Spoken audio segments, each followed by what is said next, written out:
মোহতারাম হাজিরিন, এতক্ষণ পর্যন্ত আমরা জানলাম নামাজের 7টি গুরুত্ব। এখন আমরা জানব, আমরা যারা নামাজ পড়ি না, আমাদের সমাজে যে সমস্ত মানুষ নামাজ পড়ে না, তারা কেন নামাজ পড়ে না, নামাজ না পড়ার পিছনে তাদের অজুহাতগুলো কি কি। এইরকম 30টি অজুহাত আপনাদের সামনে এখন আমি উপস্থাপন করব। আপনারা একটু মিলানোর চেষ্টা করবেন আপনাদের মধ্যে এই অজুহাতগুলো আছে কিনা। যদি থাকে তাহলে আমরা এই অজুহাতগুলো ছেড়ে দেব, আর যদি না থাকে আলহামদুলিল্লাহ। আসেন, 1 নাম্বার, যারা নামাজ পড়ে না তারা কোন কোন অজুহাত দেয় নামাজ না পড়ার ব্যাপারে। আসুন আমরা জানি। প্রথম, যিনি নামাজ পড়েন না তাকে যদি আপনি প্রশ্ন করেন আপনি কেন নামাজ পড়েন না, সে বলে আমার মন পরিষ্কার তাই নামাজ পড়ি না। যাদের মন পরিষ্কার না তারাই নামাজ পড়ে। এইরকম মন পরিষ্কার হলো মানুষ আপনাদের সমাজে আছে না নাই? 2 নাম্বার,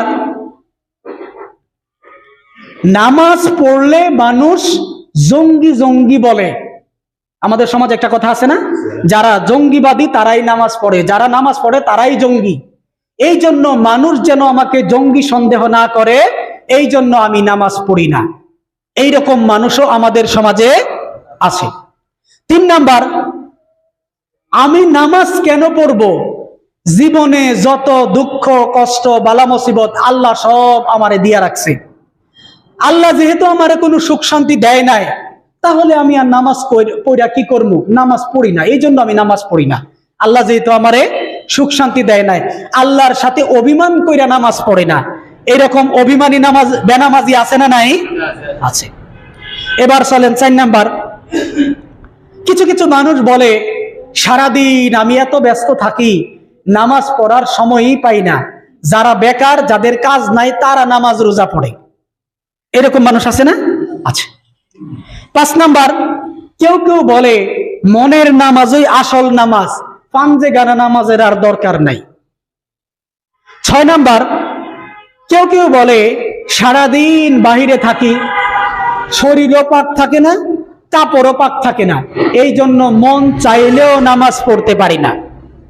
এরকম কিছু মানুষ আছে। 7 নাম্বার, কেউ কেউ বলে আমার বয়স তো কম, বয়স বাড়ুক, বৃদ্ধ হই, মুরব্বী হই, তারপরে নামাজ পড়ব। আবার কেউ কেউ বলে আমি তো কোনো খারাপ কাজ করি না, আমার তো কোনো পাপ নাই, এই জন্য নামাজ পড়ি না। যারা খারাপ কাজ করে, যাদের পাপ আছে, তারাই কেবল নামাজ পড়ে। আপনাদের সমাজে এমন মানুষ আছে না? আচ্ছা। 9 নাম্বার, সে বলতেছে, একজন মানুষ বলে যে অমুকে তো অনেক পাপ করছে, পাপী মানুষ, এই জন্য সে নামাজ পড়ে। ওই আগের কথাই, অমুকে তো পাপী, সরাসরি আঙ্গুল দিয়া ইঙ্গিত করে বলে অমুকে তো অনেক পাপ করছে, এই জন্য সে নামাজ পড়ে। আমি তার মতো এত পাপ টাপ করি নাই, যার ফলে আমি নামাজ পড়ি না। 11 নম্বর, সে বলে আমি তো উচ্চ শিক্ষিত এবং ধনী মানুষ, নামাজ রোজা এগুলো হচ্ছে গরিব মানুষের কাজ, এই জন্য আমি নামাজের ধার ধারি না। 12 নম্বর, নামাজের মধ্যে আমি যখন নামাজ পড়তে যাই তখন নামাজের মধ্যে মন বসে না, এই জন্য আমি নামাজ পড়ি না। যখন নামাজে মন বসবে তখন আমি নামাজ পড়ব। আচ্ছা। 13 নম্বর, ঘুমের জন্য ফজরের নামাজ পড়তে পারি না। ফজরের নামাজ হলো দিনের প্রথম নামাজ, ফজরের নামাজটাই যেহেতু পড়তে পারি না, বাকিগুলি আর পড়া লাভ কি, এই জন্য পড়ি না। এরকম ঘুম কাতরে মানুষ আছে না? আছে। এরপরে চলেন 14 নম্বর, নামাজ পড়তে অনেক কষ্ট লাগে, এই জন্য আমি নামাজ পড়ি না। 15 নম্বর বললাম। 16 নম্বর, আমার পীরের কাছে মুরিদ হলে নামাজ রোজা লাগে না। আমি এমন পীরের মুরিদ হইছি যেই পীরের কাছে বাইয়াত হলে উনি জান্নাতের গ্যারান্টি দিয়ে দিয়েছেন, যার ফলে আমি নামাজ রোজা পড়ি না। 17 নম্বর, নামাজ যে পড়বো নিয়তই তো জানি না, সূরা কেরাতই তো জানি না, এই জন্য মূলত নামাজ পড়ি না। 18 নম্বর, সূরা ফাতিহাটাই ঠিক মতো পড়তে পারি না, তাহলে নামাজ আমি কিভাবে পড়বো, এই জন্য হুজুর নামাজ পড়তে যায় না। 19 নম্বর, এখন নামাজ পড়ি না, তবে নিয়ত আছে এক সময় জীবনের সব কাজ বাদ দিয়া তাবলীগে গিয়া তওবাতিল্লাহ কইরা আল্লাহর রাস্তায় নিজের বিলায়া দিমু, আর ওই সময় থেকে নামাজ একবারে ধরবো। এই ধরনের মানুষ আছে না নাই? আচ্ছা, 20 নাম্বার, কেউ কেউ মনে করে জীবনে যা কিছু করার করে নেই, শেষ বয়সে গিয়ে একবারে হজ করে কাবা ঘরের দরজার মধ্যে হাত ধরে আল্লাহর কাছে ক্ষমা চেয়ে নামাজ রোজা শুরু করে দেব। 21 নাম্বার, হুজুর বলেছে যার ঈমান আছে সেই জান্নাতে যাবে, আমার তো ঈমান আছে সুতরাং আমি জান্নাতে যাব, নামাজ রোজার আর দরকার কি, এরকম বলে। 22 নাম্বার, আমার বাপ দাদাদেরকে দেখেছি তারা বৃদ্ধ অবস্থায় নামাজ পড়েছে, তাই আমিও আমার বাপ দাদার পথ অবলম্বন করেছি, বৃদ্ধ হলেই নামাজ পড়ব। 23 নাম্বার, নামাজি হুজুররা হলো জঙ্গি, এই জন্য আমি নামাজ পড়ি না, হুজুরদেরকে দেখতে পারি না, জঙ্গিদেরকে দেখতে পারি না, তাই নামাজ পড়ি না। এইরকম মন্তব্য কেউ কেউ করে। আবার কেউ কেউ বলে আমাকে ছোটবেলায় বাবা মা নামাজ শিক্ষা দেয় নাই, এই জন্য আমি নামাজ পড়তে পারি না, বিদায় নামাজ পড়ি না। 25 নাম্বার, নামাজ পড়ে লাভ নাই, ভাগ্যে থাকলে এমনিই জান্নাতে যাব, এই জন্য নামাজ পড়ি না।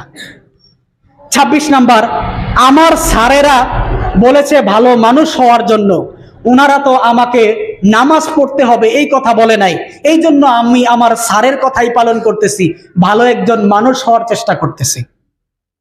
27 নম্বর, সমাজের নেতা, সুশীল শ্রেণী, বুদ্ধিজীবী, বড় বড় বিজ্ঞানিক, সায়েন্টিস্ট, ডক্টর, ইঞ্জিনিয়ার যারা আছে তারা তো নামাজ পড়ে না, তো এত জ্ঞানী মানুষ যেহেতু নামাজ পড়ে না, সে তো আমি নামাজ পড়ে আর কি করব, এই জন্য কেউ কেউ নামাজ পড়ে না। 28, হুজুরের ঠেলাঠেলির কারণে নামাজ পড়তে মন চায় না। কোন হুজুর বলে বুকে হাত বাঁধতে হবে, কোন হুজুর বলে নাভিতে হাত বাঁধতে হবে, হুজুররাই যেহেতু দুইজন দুই দিকে ঠেলাঠেলি করে, এই জন্য আমি নামাজ পড়ি না, হুজুরদের ঠেলাঠেলির কাছে আমি যাইতে রাজি না। 29 নাম্বার, নামাজ পড়লে এনজয় করতে পারবো না, আনন্দ ফুর্তি করতে পারবো না, এই জন্য নামাজ পড়ি না, যতদিন এনজয় করা যায় ততদিন এনজয় করে নেই, যেদিন এনজয় করার মতো শক্তি সামর্থ্য থাকবে না তখন থেকে নামাজ শুরু করে দেব। আচ্ছা, আমি যে বলতেছি এগুলি কি আমাদের সমাজের সাথে মিলতেছে?